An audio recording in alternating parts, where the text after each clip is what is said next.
Friends, subscribe कीजिए the Maurya FT classes को, bell icon को प्रेस कीजिए कि जब भी मैं कोई नई वीडियो इस चैनल पे डालूं तो उसकी नोटिफिकेशन आपको मिल सके। दोस्तों नमस्कार, आपके अपने YouTube channel the Maurya FT classes में मैं आपका स्वागत करता हूं। टीडीएस की एक वीडियो सीरीज चल रही है जिसमें कि आज हम सेक्शन 194A के बारे में डिस्कस करेंगे इस वीडियो में। दोस्तों सेक्शन 194A में ये कवर किया जाता है कि यदि आपको इंटरेस्ट से इनकम हुई है और उस पर टीडीएस कटा है तो उसका किस तरीके से एडजस्टमेंट आप अपने इनकम टैक्स रिटर्न में करा सकते हैं और रिफंड क्लेम कर सकते हैं। फ्रेंड्स, इसके पहले मैंने सेक्शन 193 पे एक वीडियो बनाई थी। सेक्शन 193 में मैंने interest on TDS on interest on securities के बारे में आपको सारे प्रोविजन समझाए थे कि यदि आपको बॉन्ड्स या डिवेंचर्स में आपने इन्वेस्ट कर रखा है और उस पर आपको इंटरेस्ट मिलता है और उस इंटरेस्ट पे टीडीएस यदि कटा है तो अपने आईटीआर में किस तरीके से आप उसको शो कर सकते हैं और उस पर रिफंड ले सकते हैं। लेकिन आज हम बात करेंगे कि यदि आपने फिक्स डिपॉजिट या रिकरिंग डिपॉजिट आपने करा रखा है और फिक्स डिपॉजिट रिकरिंग डिपॉजिट पे आपको इंटरेस्ट इनकम हुई है और उस पर टीडीएस यदि कटा है तो आप अपने इनकम टैक्स रिटर्न में उस टीडीएस को कैसे क्लेम करेंगे और आप अपने टैक्स लायबिलिटी में उसको किस तरीके से एडजस्ट कराएंगे उसके बारे में हम चर्चा करेंगे।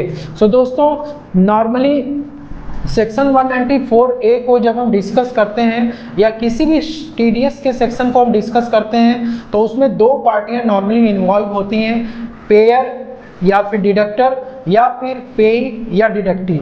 तो ये दो पार्टियां ही इन्वॉल्व होती हैं। एक जो होता है पेयर और डिडक्टर जो टीडीएस काटता है, और पे और डिडक्टी जिसको कि इनकम दिया जाता है उसके इनकम पे टीडीएस कटता है। तो पेयर और डिडक्टर जो होते हैं, इसमें दो पेयर और डिडक्टर होते हैं, एक इंडिविजुअल एचयूएफ हो सकता है या डोमेस्टिक कंपनी हो सकती है। तो इंडिविजुअल एचयूएफ और डोमेस्टिक कंपनी से हम यदि फिक्स डिपॉजिट में इन्वेस्ट कर रखे हैं, रिकरिंग डिपॉजिट कराते हैं इनके यहाँ जाके, और ये यदि इंटरेस्ट का इनकम पेमेंट करते हैं तो उस पर टीडीएस इनको काटना आवश्यक है। लेकिन इंडिविजुअल एचयूएफ टीडीएस तभी काट सकता है जब वो इन शर्तों को फॉलो करेगा। तो इंडिविजुअल एचयूएफ जो होता है या तो वो बिजनेस कर रहा होता है और या तो प्रोफेशन में इन्वॉल्व हो सकता है। तो यदि इंडिविजुअल एचयूएफ का यदि लास्ट फाइनेंशियल ईयर में जो टर्नओवर या सेल्स है यदि वो 1 करोड़ रुपए से क्रॉस करता है तो यदि वो कोई भी इंटरेस्ट इनकम यदि पेमेंट किया है आपको, टीडीएस काटेगा ही काटेगा। ठीक है, यानी कि आपको फिक्स डिपॉजिट या फिर रिकरिंग डिपॉजिट पे यदि उसने कोई इंटरेस्ट पेमेंट किया है तो उस पर टीडीएस काट के ही आपको पेमेंट करेगा। सिमिलरली यदि कोई प्रोफेशनल्स है और उसने यदि बहुत सारी फर्म्स होती हैं जो कि जैसे लॉयर हो गया, चार्टर्ड अकाउंटेंट हो गया, या फिर बहुत सारे ऐसे प्रोफेशनल्स होते हैं जो कि फिक्स डिपॉजिट या रिकरिंग डिपॉजिट का यदि आपको सुविधा देते हैं इन्वेस्टमेंट करने के लिए, तो वो जब आपको पेमेंट करेंगे इंटरेस्ट इनकम तो वो भी टीडीएस आपको काट के करेंगे। लेकिन प्रोफेशनल्स के लिए शर्त ये है कि वो टीडीएस तब तक नहीं काट सकते हैं जब तक कि उनका gross receipts last financial year में 50 लाख से ऊपर क्रॉस ना कर जाए। तो लास्ट फाइनेंशियल ईयर का मतलब यहाँ पे क्या है, जैसे मान लीजिए कि आपको इंटरेस्ट का पेमेंट 21-22 में किया गया है, फिक्स डिपॉजिट और रिकरिंग डिपॉजिट पे आपको इंटरेस्ट का पेमेंट 21-22 में किया गया है और उसका लास्ट जो ईयर होगा वो 20-21 होगा। तो इस 20-21 में ही हमें इंडिविजुअल एचयूएफ के बिजनेस का टर्नओवर और सेल्स हमें देखना है कि 1 करोड़ पर क्रॉस किया कि नहीं किया है, और यदि प्रोफेशनल्स है तो उसका ग्रॉस रिसीट 50 लाख के ऊपर क्रॉस किया है या नहीं किया है।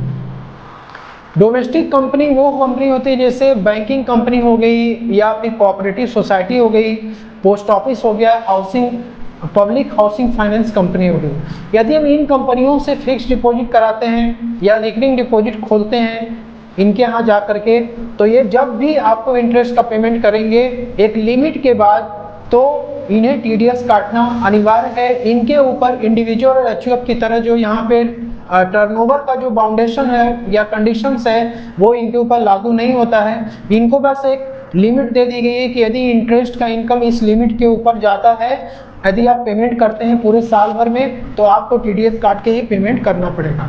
तो पेयर और डिडक्टर की कैटेगरी हमने देख ली। अब पेई और डिडक्टिव कौन हो सकता है? कोई भी रेजिडेंट पर्सन हो सकता है जो इंडिया में रेजिडेंट है। तो पेयर और डिडक्टर दो पार्टियां इसमें इन्वॉल्व होती हैं। इसके बाद टाइम ऑफ डिडक्शन, तो टीडीएस का कोई भी सेक्शन आप उठा के ले लीजिए फ्रेंड्स, उसमें हर एक सेक्शन में टाइम ऑफ डिडक्शंस मेंशन है। तो कि टाइम ऑफ डिडक्शंस का मतलब क्या होता है कि जब भी इंटरेस्ट का पेमेंट होगा या फिर जब इंटरेस्ट पेमेंट क्रेडिट किया जाएगा तो उन दोनों में से जो सबसे कम डेट होगा, रीचेबल इज अर्लियर, उसी डेट पर आपका टीडीएस कटेगा। तो टाइम ऑफ डिडक्शंस क्या है कि at the time of credit of interest to the account of the payee, यानी हर एक कंपनी क्या करती है या इंडिविजुअल एचओर क्या करता है कि टीडीएस का पेमेंट, इंटरेस्ट का पेमेंट करने से पहले वो उसको ड्यू एंट्री पास करता है। तो ड्यू एंट्री में ही यदि वो ड्यू एंट्री पहले यदि पास करता है, पेमेंट बाद में करता है, तो जिस समय वो उसके पेई के अकाउंट को क्रेडिट करता है इंटरेस्ट से, उसी समय वो टीडीएस काट लेगा। ठीक है, at the time of payment by cash, cheque और डीडी और एनी अदर मोड, तो इन दोनों में से जो सबसे पहले कम होगा उसी डेट पर आपको टीडीएस का डिडक्शंस करना है और गवर्नमेंट को पेमेंट करना है। अब हम आते हैं कि यहाँ पे credit of interest to the account of the payee का मतलब क्या होता है। नोट देखिए, interest credited in the books of account, interest payable account या सस्पेंस अकाउंट और एनी अदर अकाउंट। कंपनी जब भी इंटरेस्ट ड्यू की एंट्री करती है तो अपने बुक्स ऑफ अकाउंट से किसी अकाउंट्स में पास करती है। वो अकाउंट्स इंटरेस्ट पेबल अकाउंट हो सकते हैं या सस्पेंस अकाउंट हो सकते हैं। तो यदि कंपनी ड्यू की एंट्री यदि इनमें से किसी में पास करती है तो ये माना जाएगा कि वो पेई के अकाउंट में क्रेडिट किया गया है। ठीक है, it is deemed to be credited in the account of the payee even if, यदि कंपनी अपने अकाउंट में यदि क्रेडिट करती है लेकिन उसको हम मानेंगे कि वो पेई के अकाउंट में क्रेडिट किया गया है। इसलिए इस वाले पॉइंट को आपको क्लियर कट यहाँ पे दिया गया है कि इसका मतलब क्या होता है। अब हम आते हैं कि टीडीएस का रेट क्या होगा। सेक्शन 194A में टीडीएस का जो रेट है वो 10% है। यदि आप अपना पैन नंबर बैंकिंग कंपनी को या फिर पोस्ट ऑफिस में अकाउंट खोलते समय फिक्स्ड डिपॉजिट या रिकरिंग डिपॉजिट के समय आप अपना पैन नंबर यदि देते हैं तो उस केस में टीडीएस जो आपके इंटरेस्ट पे कटेगा वो 10% से कटेगा। लेकिन यदि आपने पैन नंबर सबमिट नहीं करा है तो हायर रेट जो कि 20% है उस रेट से टीडीएस कटेगा। अब फ्रेंड्स हम बात करते हैं कि किस केस में टीडीएस डिडक्ट नहीं होगा। No TDS is deducted. पहला है ए पॉइंट में है कि if aggregate amount of interest doesn't exceed in a financial year, यानी जिस फाइनेंशियल ईयर में आपको इंटरेस्ट का पेमेंट किया जा रहा है तो उस फाइनेंशियल ईयर में जो टोटल जो इंटरेस्ट का पेमेंट है वो यदि 40,000 के ऊपर नहीं है तो उस केस में टीडीएस नहीं कटेगा। तो ये जो 40,000 की लिमिट है ये किसको दी गई है? तो जो इंटरेस्ट का पेमेंट यदि कोई बैंक करता है, कोऑपरेटिव सोसाइटी करती है या पोस्ट ऑफिस करता है, पोस्ट ऑफिस के केस में कि सीनियर सिटीजन सेविंग स्कीम पे जो इंटरेस्ट का पेमेंट होता है वही बस इसमें कवर अप होता है। बाकी पोस्ट ऑफिस की जो भी स्कीम्स हैं उस पर यदि कोई टीडीएस इंटरेस्ट का पेमेंट होता है तो उस पर टीडीएस नहीं कटता है। जैसे यहाँ पे आप देखिए पोस्ट ऑफिस के केस में कि no interest on TDS on Kisan Vikas Patra, Indira Vikas Patra, NSC 8th issue, time deposit, recurring deposit, public provident fund, MIS, यानी पोस्ट ऑफिस में जितनी भी ये स्कीम्स हैं यदि हम इसमें पैसा इन्वेस्ट करते हैं और इंटरेस्ट का पेमेंट होता है तो उस पर टीडीएस पोस्ट ऑफिस नहीं काटेगा। लेकिन सीनियर सिटीजन स्कीम में यदि किसी ने अकाउंट खोला रखा है उसमें यदि पैसा इन्वेस्ट किया है तो जब कभी भी पोस्ट ऑफिस पेमेंट करेगा तो उस केस में आप 40,000 तक यदि है इंटरेस्ट का पेमेंट तो कोई भी टीडीएस ना तो बैंक काटेगा, ना कोऑपरेटिव सोसाइटी काटेगी, ना पोस्ट ऑफिस काटेगा। लेकिन जैसे ही 40,000 के ऊपर यदि आपका इंटरेस्ट क्रॉस करता है तो ये banking company, cooperative society TDS आपका काटेगी और गवर्नमेंट को जमा कराएगी। अब फ्रेंड्स सीनियर सिटीजन के केस में है कि यदि कोई सीनियर सिटीजन को फिक्स डिपॉजिट या रिकरिंग डिपॉजिट कराता है बैंक में या कोऑपरेटिव सोसाइटी में तो उस केस में जो लिमिट है इंटरेस्ट का पेमेंट का वो 50,000 रुपये है। यानी 50,000 तक आपको यदि इंटरेस्ट का पेमेंट होता है तो उस पर कोई भी टीडीएस ये कंपनियां आपको नहीं काटेंगी, ठीक है। और लास्ट है 5,000 रुपीज़, यानी ये limit individual HUF company societies के लिए दी गई है। मतलब इस कंपनी में जैसे प्राइवेट कंपनी आ गया या फिर कोई एलएलपी आ गया, पार्टनरशिप फर्म आ गया, सोसाइटीज़ आ गई, तो ये लोग यदि आपको इंटरेस्ट का पेमेंट फाइनेंशियल ईयर में यदि टोटल इंटरेस्ट का पेमेंट यदि 5,000 तक है तो उस पर कोई भी टीडीएस ये लोग नहीं काटेंगे। लेकिन 5,000 के ऊपर यदि क्रॉस करता है तो आपको टीडीएस काट के ही आपको इंटरेस्ट का पेमेंट करेंगे।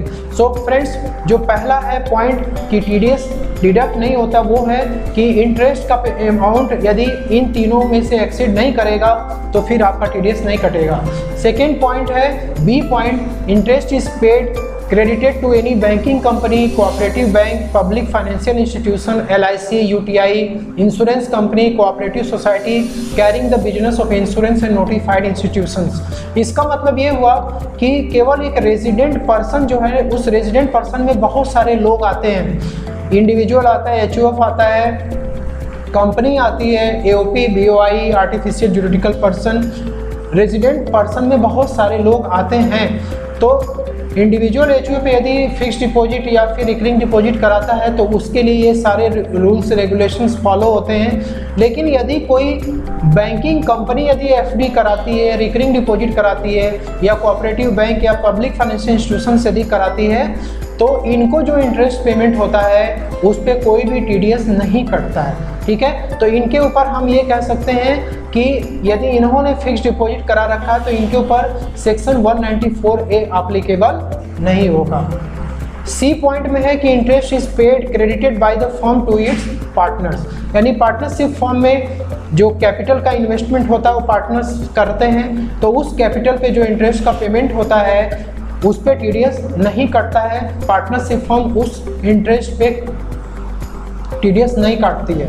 लास्ट है फ्रेंड्स कि interest paid credited by the central government under different provisions of the direct taxes. तो डायरेक्ट टैक्स में क्या होता है कि इंटरेस्ट का पेमेंट होता है जब आपका कोई रिफंड बनता है और वो refund with in the time limit नहीं आपको क्रेडिट होता है, तो उस केस में जो गवर्नमेंट है आपको इंटरेस्ट का पेमेंट करती है अलॉन्ग विद टीडीएस अमाउंट, तो वो इंटरेस्ट के पेमेंट पे भी टीडीएस नहीं कटता है। तो फ्रेंड्स, यहाँ पे 4 केसेस हमने देखा जिसपे कि टीडीएस नहीं कटता है। अब हम देखते हैं फ्रेंड्स, यदि आप टीडीएस के अमाउंट से बचना चाहते हैं, आप चाहते हैं कि bank, post office, cooperative society या इंडिविजुअल एचयूएफ आपके कमाए हुए इंटरेस्ट इनकम पर टीडीएस ना काटे, तो उसके लिए गवर्नमेंट ने ये 2 फॉर्म निकाला हुआ है, फॉर्म 15G, फॉर्म 15H, जो कि आपको सेक्शन 197A में सबमिट करना होता है। फॉर्म 15G और H एक डिक्लेरेशन फॉर्म है जिसमें कि बहुत सारी इन्फॉर्मेशन आपको देनी पड़ती है। तो यदि आप इस फॉर्म को सबमिट कर देते हैं तो आपका जो टीडीएस है वो नील रेट से या लोअर रेट से कट सकता है, ठीक है। जनरली लोग टीडीएस से बचने के लिए इस फॉर्म को सबमिट करते हैं जब भी आप फिक्स डिपॉजिट अपना ओपन कराने जाते हैं या फिर रिकरिंग डिपॉजिट ओपन कराते हैं। तो उस टाइम यदि आपके पास पैन कार्ड है तो पैन कार्ड के साथ यदि आप ये फॉर्म 15G और H सबमिट करते हैं तो आपके इंटरेस्ट इनकम पे टीडीएस बैंक नहीं काटेगा। लेकिन उसके लिए शर्त ये है, फॉर्म 15G और H तभी आप सबमिट कर सकते हैं जब आपका टैक्सेबल इनकम एग्जेम्पशन लिमिट से कम हो, यानी कि इनकम टैक्स में जो टैक्स काटने के लिए जो लिमिट बताए गए हैं उस लिमिट से यदि आपका टैक्सेबल इनकम कम आ रहा है तभी आप फॉर्म 15G और H सबमिट कर सकते हैं। फॉर्म 15G जो होता है वो ऐसे लोगों के लिए होता है जिनकी की एज 60 ईयर से कम है, और फॉर्म 15H सीनियर सिटीजन के लिए होता है। तो ये लोग यदि टीडीएस से बचना चाहते हैं तो ये फॉर्म 15G/H को सबमिट करके बच सकते हैं। फ्रेंड्स, नेक्स्ट एक नोट है कि जो लिमिट यहाँ पे मैंने आपको बताई थी 40,000, 50,000 और 5,000 वाली, इस लिमिट के लिए क्या है कि 40 और 50,000 की जो लिमिट है ये एक एग्रीगेट अमाउंट ऑफ इंटरेस्ट है। तो ये जो लिमिट है ये बैंक वाइज कैलकुलेट किया जाएगा, ब्रांच वाइज कैलकुलेट नहीं किया जाएगा। इसका मतलब ये हुआ कि यदि आप स्टेट बैंक ऑफ इंडिया के बैंक में जाते हैं और उसके कई सारे ब्रांचों में आपने फिक्स्ड डिपॉजिट करा रखा है, तो इसका मतलब ये नहीं हुआ कि हर एक ब्रांच में 50,000 का लिमिट आपको मिलेगा, बल्कि आपको पूरे ब्रांच वाइज न मिलके एक बैंक वाइज आपको लिमिट ये 40,000 और 50,000 की दी गई है, ठीक है। इसके ऊपर यदि आपका इंटरेस्ट यदि एक्सीड करता है तो फिर TDS कटेगा, अदरवाइज नहीं कटेगा। थैंक यू सो मच दोस्तों। आपको वीडियो यदि अच्छी लगे तो लाइक शेयर जरूर करिएगा, चैनल पर नया है तो चैनल को सब्सक्राइब जरूर करिएगा। Thank you so much, till then bye bye.